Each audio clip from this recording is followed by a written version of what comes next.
मंजिलें उन्हें नहीं मिलती जिनके ख्वाब बड़े होते हैं, मंजिलें उन्हें मिलती हैं जो जिद पर अड़े होते हैं। नमस्कार दोस्तों, मैं सचिन आप सबका आपके अपने YouTube channel math bye Sachin sir में स्वागत करता हूं।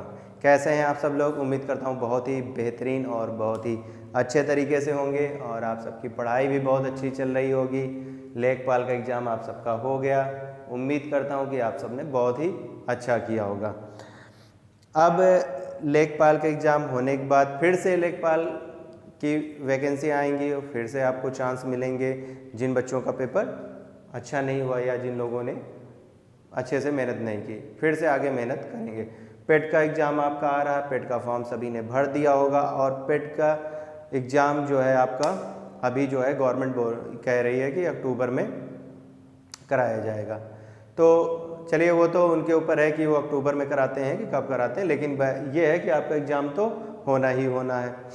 तो इस बार आप मार्क्स जो हैं पेट में बहुत अच्छे लेके आएंगे। क्या करेंगे? बहुत अच्छे मार्क्स लेके आएंगे।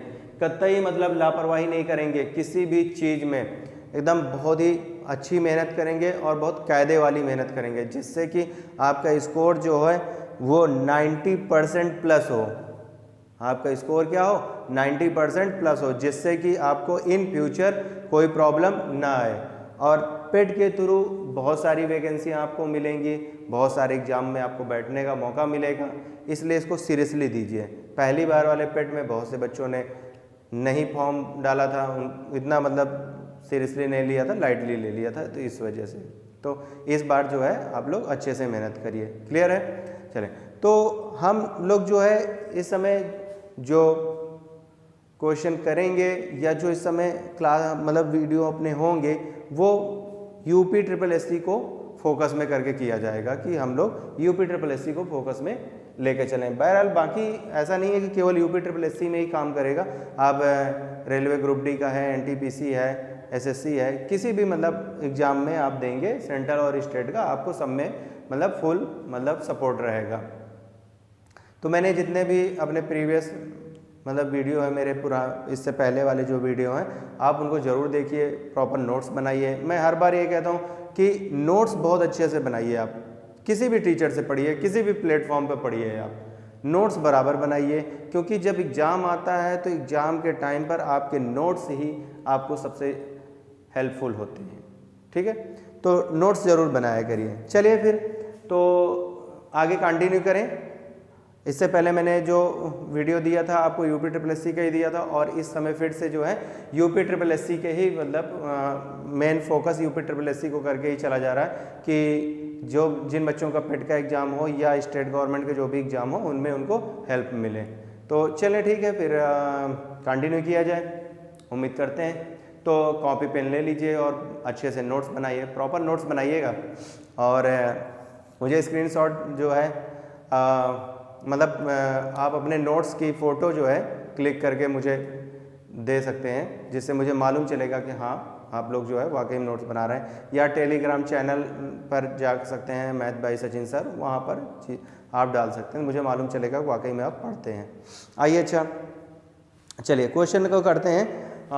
जो पिछला वीडियो था यूपी ट्रिपल एससी का, उसमें मैंने आपको परसेंटेज के क्वेश्चन कराए थे, जो प्रीवियस ईयर के क्वेश्चन आए थे उनको मैंने कराया था।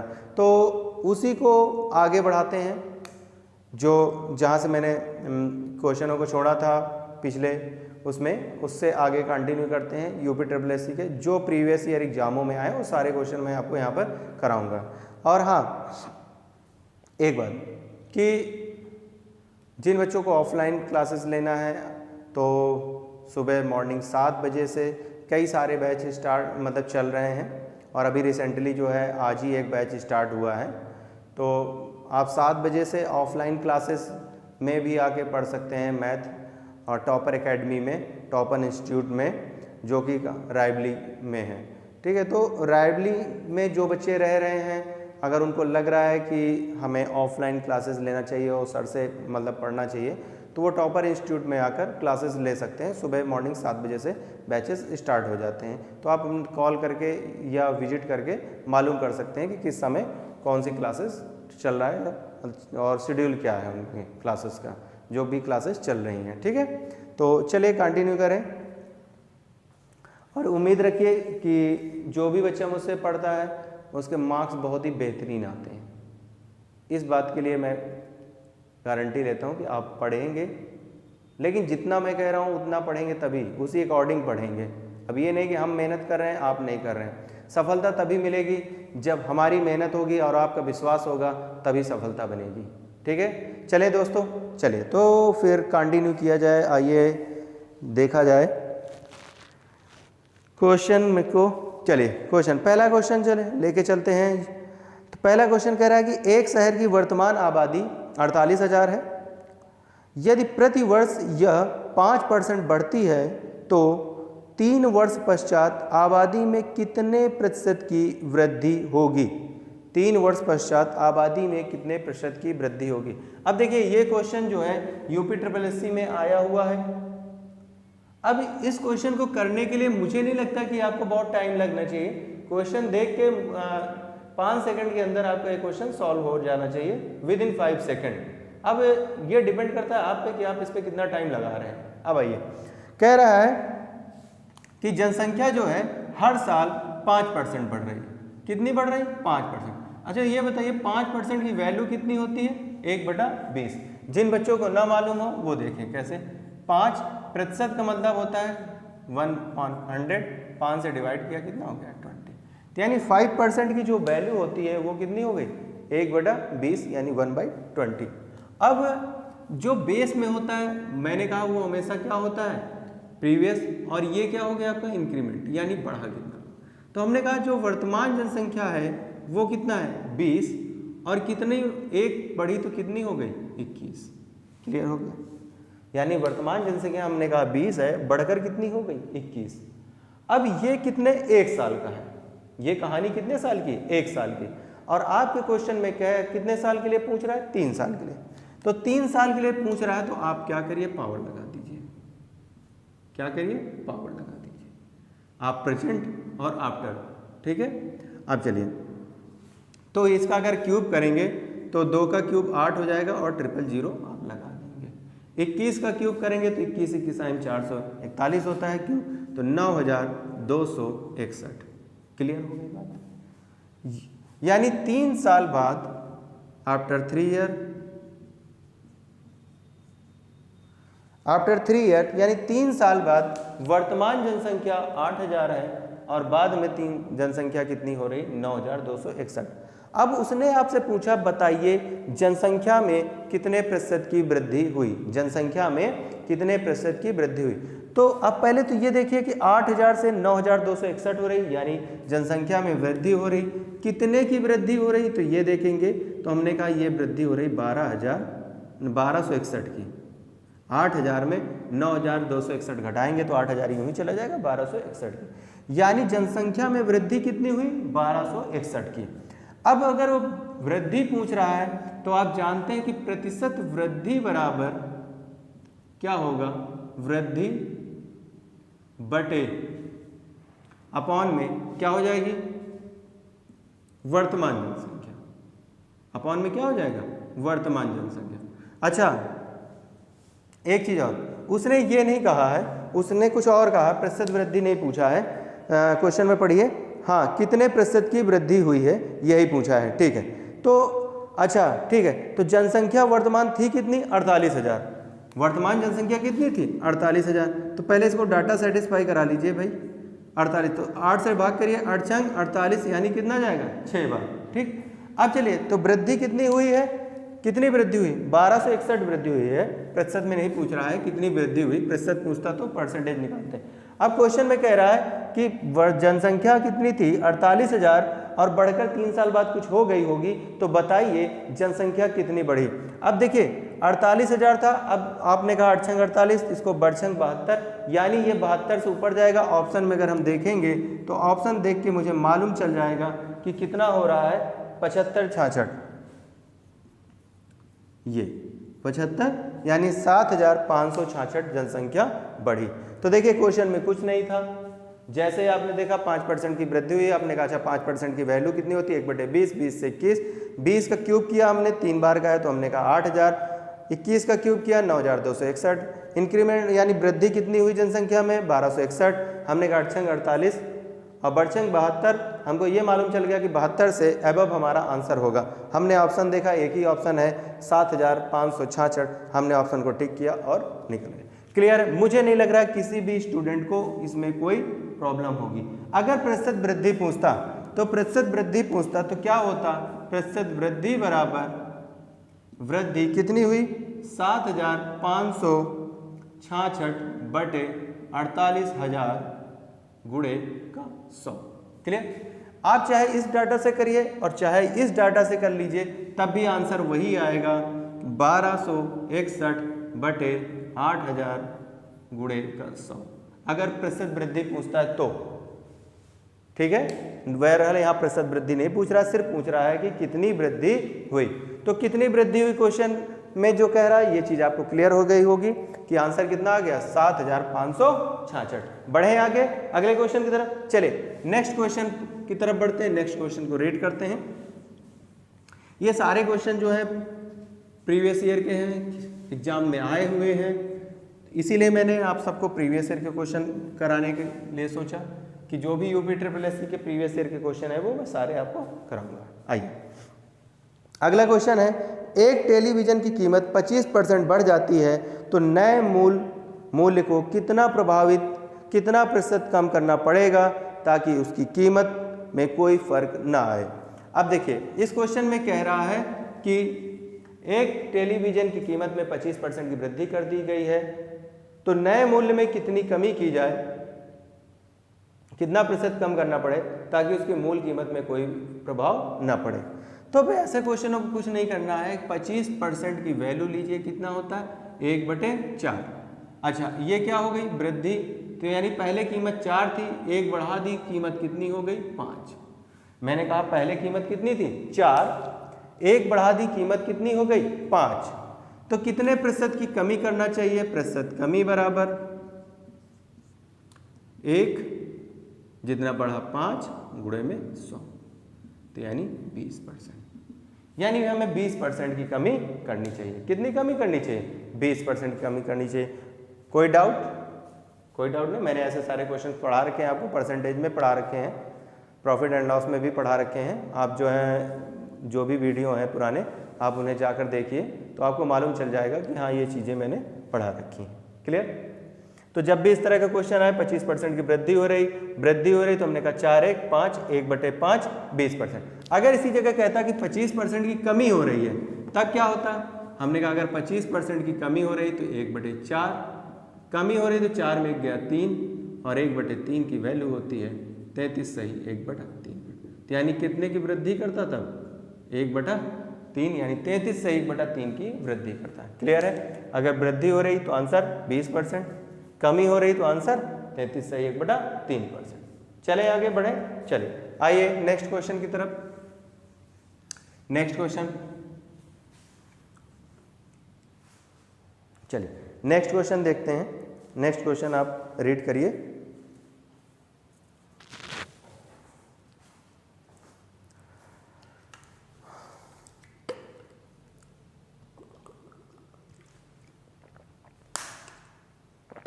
हाँ नेक्स्ट क्वेश्चन कह रहा है गोपिका 4 सेंटीमीटर रेखा को 4.1 सेंटीमीटर नापती है, माप में गलती का प्रतिशत ज्ञात करिए। यानी जो रेखा है वो कितनी है, ये यानी एक रेखा है कितनी है 4 सेंटीमीटर, लेकिन गोपिका ने इसको कितना नाप लिया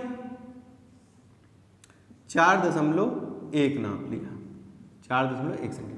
तो ये बताइए कितना ज़्यादा गोपिका ने नाप लिया 4.1 माइनस 4 करेंगे तो कितना हो गया 0.1 सेंटीमीटर गोपिका ने ज़्यादा नाप लिया।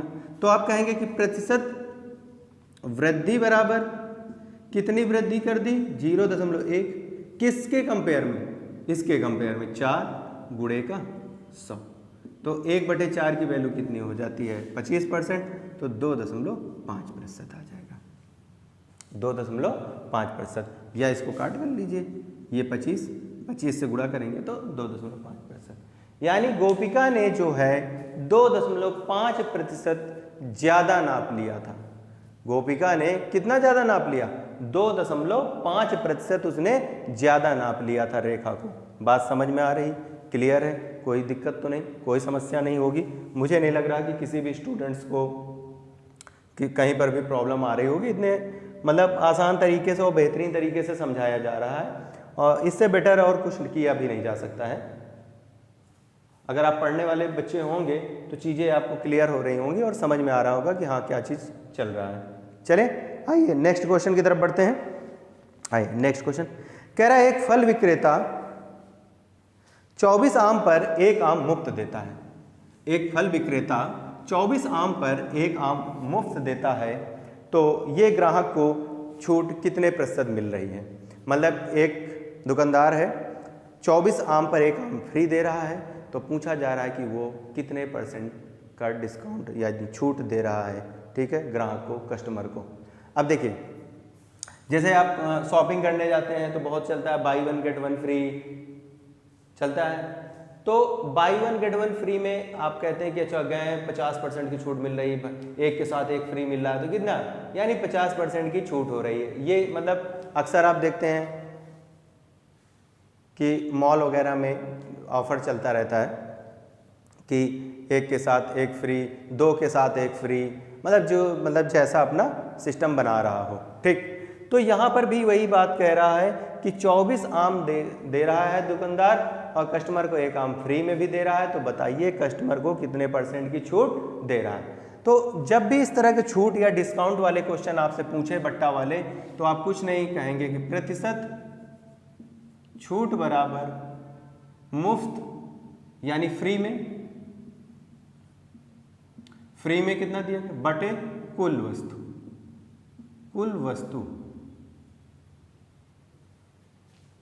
गुणे 100। क्लियर। अब बताइए उसने आम कितने फ्री में दिए, 1 आम फ्री दिया। 24 आम तो उसके पास थे ही थे, 1 आम उसको फ्री मिला, तो कुल वस्तुएं कितनी हो गई 25 गुणे का 100, तो यानी हो गया 1/25 और गुणे का 100। तो यानी हम यहाँ से बोलेंगे कि 4% की छूट मिल रही है। कस्टमर को कितने % की छूट मिल रही है, 4% की छूट मिल रही है। यानी दुकानदार जो है ग्राहक को 4% की छूट दे रहा है।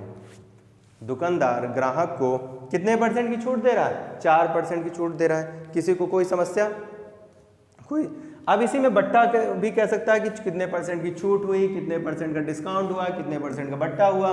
तो आप कुछ नहीं कहेंगे free upon total article multiply में 100। फ्री में कितनी वस्तुएं मिली, 1, कुल वस्तुएं कितनी हो गई 25, 1/25 आप तुरंत जानते हैं कितना होता है, 4% होता है। क्लियर है। बढ़े आगे, चलिए नेक्स्ट क्वेश्चन को देखते हैं। आप मन लगा के पढ़ते रहिए। मैं यहाँ पर मेरी ऑफलाइन क्लासेस इतनी ज़्यादा लग जाती हैं कि मुझे बीच बीच में आने में टाइम लग जाता है कि रेगुलर नहीं होता, लेकिन कोशिश ये रहती है कि रेगुलर आपकी वीडियो डाली जाए। लेकिन फिर भी मैं जितना कंटेंट आपको देता हूँ, अगर आप उतना पढ़ रहे हैं वो सफिशिएंट है, आपके एग्ज़ाम में उन चीज़ें मतलब उनसे आपको मिलेगी, हेल्प मिलेगी। और कोशिश यही रहती है कि आपको मैक्सिमम से मैक्सिमम मैं कंटेंट प्रोवाइड कराऊँ यहाँ पर इस मतलब चैनल के माध्यम से। चलिए नेक्स्ट क्वेश्चन रीड करते हैं। कह रहा कॉफ़ी की कीमत 15% बढ़ाने पर उसकी बिक्री 15% कम हो गई, तो आय पर इसका कुल प्रभाव क्या पड़ेगा। अब जिन बच्चों ने मुझसे परसेंटेज पढ़ा है या परसेंटेज के जो वीडियो मैंने आपको मतलब यूट्यूब चैनल पे प्रोवाइड करा रखा है, अगर आपने उन्हें पढ़ा होगा, उन्हें देखा होगा, तो ये अभी तक जितने भी क्वेश्चन मैंने लगवाए हैं, सॉल्व किए हैं यहाँ पर, वो आपको मतलब चुटकी बजाते हो जाएंगे जो कहते हैं, ठीक। अब देखिए इसमें क्या हो रहा है कि जब भी परसेंटेज के डाटा सेम हो, परसेंटेज का डाटा क्या हो, सेम हो, और एक के बाद एक हो रहा हो काम, ठीक, पहले इसमें बढ़ा फिर घटा, तो मैंने आपको क्या बताया था कि मान लीजिए कि x% है, x% की बढ़ोतरी कर रहा है और x% की कमी कर रहा है, तो आप कहेंगे कि प्लस का x माइनस का x प्लस का x गुणे माइनस का x अपॉन में 100, ये कट जाएगा। तो यहाँ से प्लस माइनस का गुणा माइनस का x² अपॉन 100 बनेगा, यही होगा। क्लियर। जब दोनों का परसेंटेज सेम होगा, तो जब ये बात आपकी क्लियर है कि दोनों का परसेंटेज जब सेम होगा तो जो भी परसेंटेज होगा उसका स्क्वायर करेंगे और 100 से डिवाइड करेंगे। तो अब यहाँ पर देखिए 15% की बात कर रहा है, तो 15% का स्क्वायर करिए तो 225 होता है और पान में 100 लगा दीजिए तो क्या हो जाएगा 2 अंक बाद दशमलव %। अच्छा, एक चीज और आपको ये क्या मिला है, माइनस, ऋणात्मक साइन। ऋणात्मक साइन हमेशा बताएगा कि ऐसे क्वेश्चनों में आपको हानि मिलेगी या कमी होगी। क्या होगी, हानि होगी या कमी होगी। तो इस क्वेश्चन में क्या हो जाएगा, 2.25% की कमी होगी या 2.25% की हानि होगी। क्लियर हो गई बात, कोई समस्या तो नहीं है, कोई समस्या नहीं। मैंने क्या कहा, जब दोनों परसेंटेज सेम हो और एक के बाद एक काम हो रहा हो तो आपको क्या करना है, स्क्वायर करना है और 100 से भाग कर देना है। क्लियर। और ऐसे क्वेश्चनों में हमेशा और हमेशा क्या होगी, हानि होगी, कमी होगी। ये बात को ध्यान रखिएगा, कभी भी धनात्मक वाले पे टिक मत करिएगा। इसमें ऐसे क्वेश्चनों में 2 धनात्मक वैल्यू होंगी, 2 ऋणात्मक यानी कमी वाली बता रहा होगा, तो आपको धनात्मक की तरफ जाना नहीं है, कमी वाले पे ध्यान देना है। नेक्स्ट क्वेश्चन कह रहा है फतेहपुर और बांदा का साक्षरता प्रतिशत क्रमशः 52 और 46 है, दोनों जिलों का सम्मिलित साक्षरता प्रतिशत क्या होगा। ठीक है, सम्मिलित साक्षरता प्रतिशत क्या होगा। अब देखिए फतेहपुर का जो कह रहा है कि फतेहपुर में कितना है 52 और उसके बाद बांदा जो है, बांदा में कितना है 46। अब आपको सम्मिलित करके बताना है, तो सम्मिलित का मतलब क्या हुआ, दोनों को ऐड कर दीजिए। ठीक है, तो यहाँ 2 डाल दीजिए, 48, 50, 48, 98 हो जाएगा। कितना हो जाएगा 98। कितने लोग हैं, 2 शहर है, 2 से डिवाइड कर दीजिए, कितना आ गया 49%। यही आपका आंसर हो गया। क्लियर हो गई बात। बांदा और फतेहपुर की जो साक्षरता पूछा उसने, वो कितना हो जाएगा 49% हो जाएगा, 49%। क्वेश्चन में कुछ नहीं था, मुझे नहीं लगता कि किसी भी स्टूडेंट्स को कोई प्रॉब्लम हो रही होगी। ठीक, आइए बढ़ते हैं नेक्स्ट क्वेश्चन की तरफ।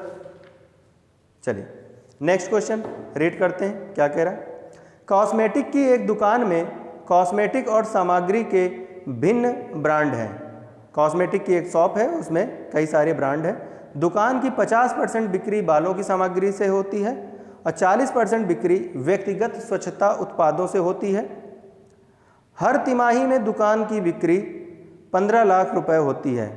व्यक्तिगत स्वच्छता उत्पादों से होने वाली दुकान की प्रतिमाह औसत बिक्री कितनी है। ठीक, क्वेश्चन में उसने कहा कि एक कॉस्मेटिक शॉप है, वहाँ पे भिन्न भिन्न ब्रांड है। कुछ परसेंट उसने कहा बालों से होती है, कुछ परसेंट उसने कहा कि अपने स्वच्छता के प्रोडक्ट से होती है। इस तरह से उसकी जो इनकम बनती है वो 15 लाख बन रही है। और आपसे पूछा जा रहा है तो स्वच्छता के अकॉर्डिंग जो है उसकी प्रति माह यानी मंथली इनकम क्या है। क्लियर। आइए, तो हमने कहा ठीक है 15 लाख कह रहा है और कितना जो है कितने परसेंट उससे हो रहा है 40%। कितना परसेंट 40%। तो ठीक है, चलिए तो हमने कहा कुल इनकम, टोटल इनकम उसकी कितनी हो रही है, टोटल इनकम जो है उसकी 15 लाख हो रही है। कुल इनकम कितनी हुई 15 लाख। और जो स्वच्छता के प्रोडक्ट का परसेंटेज है वो कितना है, वो है 40%। यानी स्वच्छता के प्रोडक्ट का जो परसेंटेज है वो कितना है 40%। हमने गुणा किया, 15 चौको 60, 1 2 3 4 यानी 6 लाख। कितना आ गया 6 लाख। यानी 15 लाख में से 6 लाख वो जो है स्वच्छता के प्रोडक्ट से इनकम कर रहा है। लेकिन ये इनकम जो है उसकी कितने मंथ की है, 3 मंथ की। कितने मंथ की, 3 मंथ। आपसे 1 मंथ की कह रहा है तो 1 मंथ की जो हो जाएगी, 1 मंथ की कितनी हो जाएगी 3 से डिवाइड हो जाएगा तो 3 दूनी 6 यानी 1 मंथ की जो इनकम है उसकी 2 लाख रुपए है। यानी स्वच्छता के प्रोडक्ट से उसकी जो 1 मंथ की इनकम है वो कितनी है, 2 लाख रुपए। तो जैसे मैंने देखा 15 लाख, 15 लाख का 40%, मैंने कहा 15 चौको 60 यानी 6 लाख। 6 लाख अगर वो 3 महीने में इनकम कर रहा है तो 1 महीने में कितना करेगा, 2 लाख। क्वेश्चन में कुछ नहीं है, सिंपल सा क्वेश्चन है। अगर आपको चीज़ें क्लियर हैं तो सॉल्व करने में आपको टाइम नहीं लगेगा। लेकिन अगर आपके कॉन्सेप्ट, आपका बेस, आपके लॉजिक अगर क्लियर नहीं है तो इन्हीं क्वेश्चनों में आप काफ़ी टाइम लगा देंगे। तो आपको अपना बेस क्लियर करना है, कॉन्सेप्ट क्लियर करने हैं, लॉजिक आपके पास अच्छा होना चाहिए, तब जाके चीज़ें आपकी बेहतर बनेंगी। चलें आइए बढ़ते हैं नेक्स्ट क्वेश्चन की तरफ। चलिए नेक्स्ट क्वेश्चन को देखते हैं। नेक्स्ट क्वेश्चन रीड किया जाए। कह रहा है एक छोटे से साबुन कारोबार में विज्ञापन पर 10% कर्मचारियों के वेतन पर 65% और कच्चे माल पर 25% खर्च होते हैं। यदि व्यापारी कुल वेतन 65,000 रुपये देता है तो विज्ञापन पर कितना खर्च करता है। अच्छा अब ये बताइए सैलरी पर वो कितना दे रहा है। सैलरी आपको 65,000 दे रहा है, 65,000 सैलरी दे रहा हो, परसेंटेज सैलरी पर कितना है, 65%। तो यहाँ से मुझे एक बात मालूम चली कि 65% की ही तो वैल्यू है 65,000। बताइए कोई दिक्कत नहीं। तो हमने कहा 1% की अगर वैल्यू मैं निकालूं कि 1% की वैल्यू कितनी हो जाएगी। डायरेक्ट लिख रहे थे लेकिन चलिए डायरेक्ट नहीं लिख रहे हैं। कुछ बच्चों को होता है कि सर डायरेक्ट लिख देते हैं बटे 65, तो ये कट गया, तो ये कितना आएगा 1000। यानी 1% की वैल्यू कितनी है, 1000। और आपसे पूछा क्या है उसने, आपसे पूछा विज्ञापन पर खर्च कितना है। तो बताइए विज्ञापन का परसेंटेज कितना है। विज्ञापन का परसेंटेज है 10%। अगर मैं इसको 10 से मल्टीप्लाई कर देता हूँ तो क्या ये 10% नहीं बनेगा, और इसको 10 से मल्टीप्लाई कर देता हूँ तो क्या ये 10,000 नहीं बन जाएगा। तो यानी विज्ञापन पर वो कितना खर्च करता है, 10,000 रुपये खर्च करता है। विज्ञापन पर कितना खर्च करता है, 10,000 खर्च करता है। यानी 65% उसकी सैलरी है, 65% के बराबर है, तो 1% की वैल्यू 1000 है, तो 10% की वैल्यू 10,000 हो जाएगी। क्लियर है बात आसानी से। मुझे नहीं लग रहा किसी भी स्टूडेंट्स को कोई डाउट होगा, चीज़ें कन्फर्म है। आइए नेक्स्ट क्वेश्चन की तरफ बढ़ते हैं। नेक्स्ट क्वेश्चन कह रहा है एक चुनाव में 2 प्रत्याशियों में से एक को 40% मत मिले और वह 100 मतों से हारता है, तो मतों की कुल संख्या। अच्छा बताइए हार जीत कितने लोगों के बीच में, 2 लोगों के बीच में हो रही। तो जो एक कुछ अगर 40% मिले होंगे तो दूसरे को क्या 60% नहीं मिले होंगे, मिले होंगे। तो अगर इनका अंतर देखें तो क्या ये 20% के बराबर होगा। अब जो हार जीत जो जीता होगा वो 20% वोटों से जीता होगा। 20% की वैल्यू कितनी है, 100। और कुल मत पूछा है तो अपने आप में कुल मत कितना होता है, 100%। तो 5 से गुणा कर दिया जाए तो 100 हो जाएगा। 100% 5 से इधर गुणा मार दिया जाए तो ये कितना हो जाएगा, 500। यानी कुल मतों की संख्या जो है वहाँ पर कितनी है, 500। कुल मतों की संख्या कितनी है, 500। मुझे नहीं लग रहा है कि किसी भी बच्चे को इसमें कोई डाउट होगा। चीज़ें एकदम क्लियर हैं, आसान से। इससे सिंपल तरीके से, मतलब सबसे आसान तरीके से बताया जा रहा। इससे और ज़्यादा आसान मतलब क्या किया जा सकता है। क्लियर है कि इससे और ज़्यादा आसान क्या किया जा सकता है।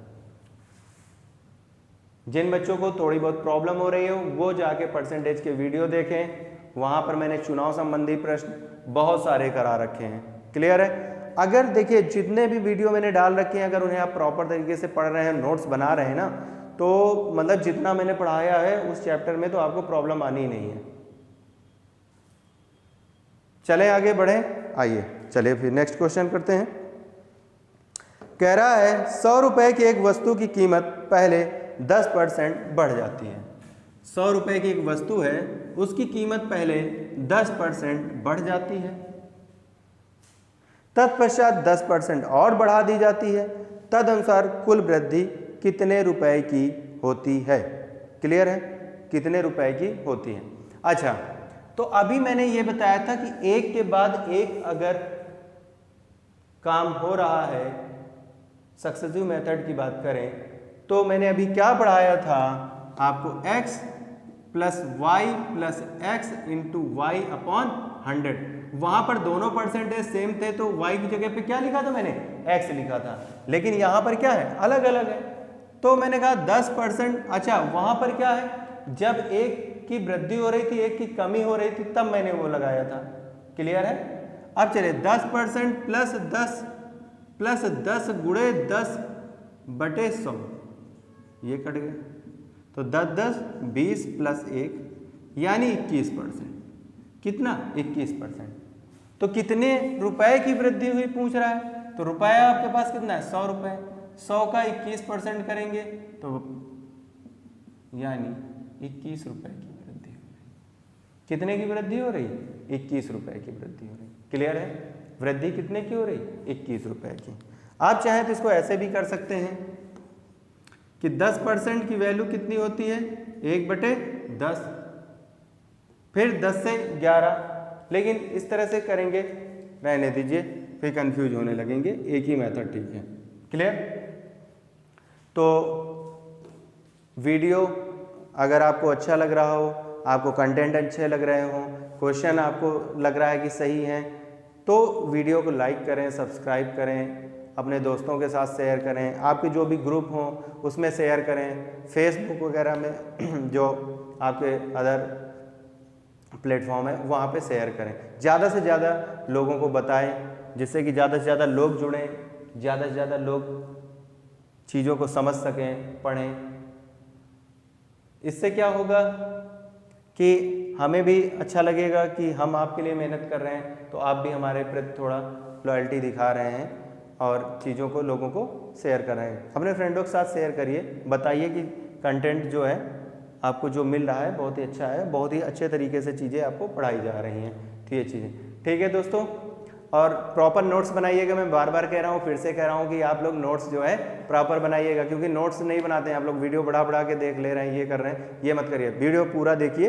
अगर आपको लगता है कि कम टाइम है तो उसको प्ले मोड पे जाके अपना बढ़ा सकते हैं कि स्पीड उसकी जो भी जितने स्पीड पे आपको रखना हो, तो ये चीज़ आप कर सकते हैं। ठीक है दोस्तों, मिलेंगे फिर नेक्स्ट वीडियो में। जय हिंद,